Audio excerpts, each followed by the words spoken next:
Hey mate, alright then, it's me again. This time I'm making a video not because anyone asked for it, but, well, because I'm bored out of my bloody mind. And yes, I know, chances are no one's gonna watch this thing anyway. But sod it, I'm doing it. Let's just pretend I'm talking to myself, shall we? If you are watching, then I suppose you're the second me. So, sit your arse down, turn the volume up. I've got a few things to ramble about. Listen, life. It isn't some Marvel movie where you wake up with a six-pack, a girlfriend who looks like Kendall Jenner, and a soy latte from Starbucks magically appearing in your hand each morning. Real life is more like a fat, wheezing bulldog on your sofa that's just taken a massive shit in the middle of the living room and now stares at you like, so what the hell are you going to do about it?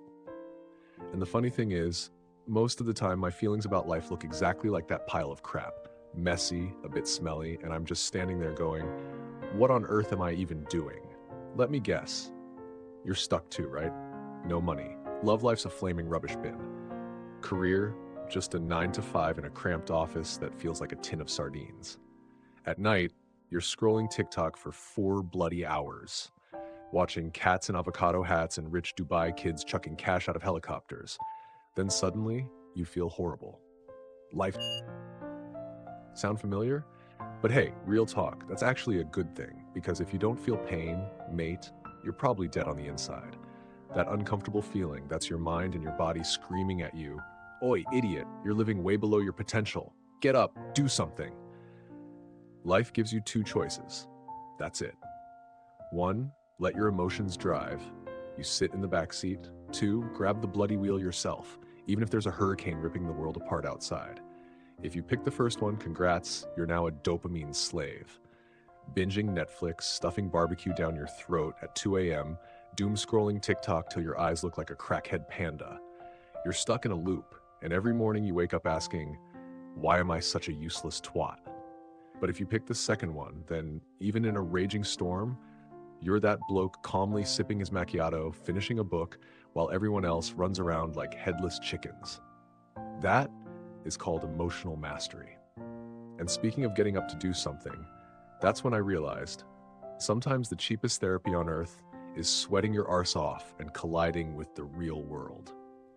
When I first opened that tiny shop in Jersey, I did every crappy job possible, lifting boxes, packing, delivering pizzas, scrubbing toilets.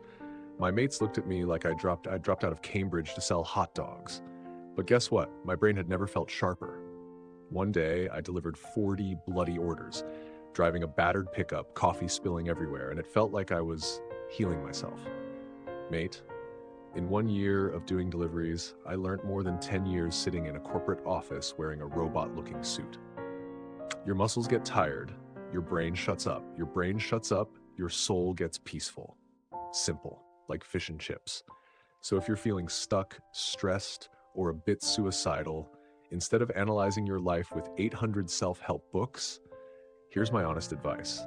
Go and get yourself a physical job. But hey, the fight doesn't stop there.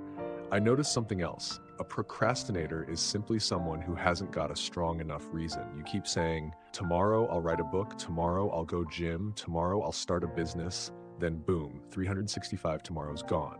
Yet tonight, someone slides a pepperoni pizza in front of you, cheese melting like Italian lava, and you leap on it like a starving dog on a squirrel. No hesitation. So why do you have to wait till next week to hit the gym? Simple, you don't actually like the gym, and your reason for going is weak as piss. Now, let's say a Kendall-type girl from California messages you saying, babe, get a six-pack, then come to Malibu so I can kiss you. I swear, you'd be squatting until your legs fall off tomorrow. When your why is big enough, procrastination dies a natural death. Talking about pressure? Listen here. Pressure doesn't exist. It's just a posh word we give to not being good enough. Same job. The skilled guy finishes it in an hour. The useless one takes 10 and calls it stress. The task didn't change. Mate, you're just weak. You want to stop feeling pressure? 2 choices. Get better or stop being delusional. And while we're chatting about things killing young people these days, there's another silent killer taking out 90% of city lads. Silence. They think silence is golden. Truth is, silence is the quickest way to miss out on life. I know loads of brilliant kids, sharp as hell, amazing ideas, yet they never open their damned mouths. End result? The louder, dumber one gets promoted, simply because he had the balls to speak. So in the meeting room, boss says, "Any ideas? Open your mouth." At school, professor says, "Any questions? Raise your bloody hand." Because if you don't speak, people will label you however they bloody want. Another thing I learned in my early 20s, what exhausts you isn't the work, it's how you think about the work. Some waiter busting his arse in New York might be wiping tables while humming Billie Eilish, because for him, earning cash, serving people, that's joy. Meanwhile, some manager in a warm office sipping organic latte whines all day about burnout. Why? One sees life as an adventure. The other sees it as torture. So the job doesn't have to change. Your perspective does. And mate, we only suffer because we keep holding on to rubbish that isn't worth holding. Neighbor talks trash about you. Ignore it. Old friend body shames you? Sod her. Pain in the arse client throws shit at your face, then forgets it? Forget it. Because keeping that negativity in your head is like letting losers live rent-free in your brain. Your mind is a penthouse in bloody Manhattan. Stop letting broke losers stay there for free. So in the end, how do you live stronger? Suffer less. Understand karma, don't plant rubbish, won't reap rubbish. Understand impermanence. Nothing's forever, pain floats away. Understand attraction. The energy you send out decides what life sends back. Understand equilibrium. Good days fall, bad days rise. Understand oneness. You're a tiny speck in the universe. Chill your ego. Once those 5 rules click, you'll stop losing your mind over life's tiny slapdowns. I once had a slightly mad best mate, but real as hell. He used to drive nearly an hour from outside Boston just to get one cappuccino from this cafe he loved. I asked him, "Mate, why not just buy a fancy coffee machine at home? Save yourself the trip?" He smiled like some peaceful monk and went, "You don't get it. If I make it at home, I lose the adventure, the drive in the rain, blasting rock music, stopping by the roadside, watching life move. The coffee tastes good because I had to go out and earn it." Mate, that blew my mind. Happiness sometimes isn't at the finish line. It's hidden in the effort it takes to get there. If everything in life came ready-made, trust me, you'd feel empty as hell. So don't be scared of hard or dirty or ugly. Be real. Do something slightly mad, a little filthy. Let life punch you in the face so your blood actually moves. Stop looking at life through an Instagram filter and thinking you're unlucky just because someone else looks luxury. Just remember this. One day running in the rain, lifting boxes till your back screams, getting laughed at because you look rough, can make you stronger than 10 years reading philosophy. Life doesn't need to be perfect.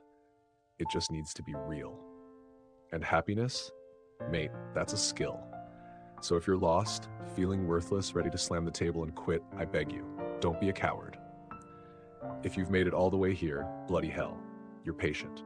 And I swear, there's already a seed of a strong bastard growing inside you.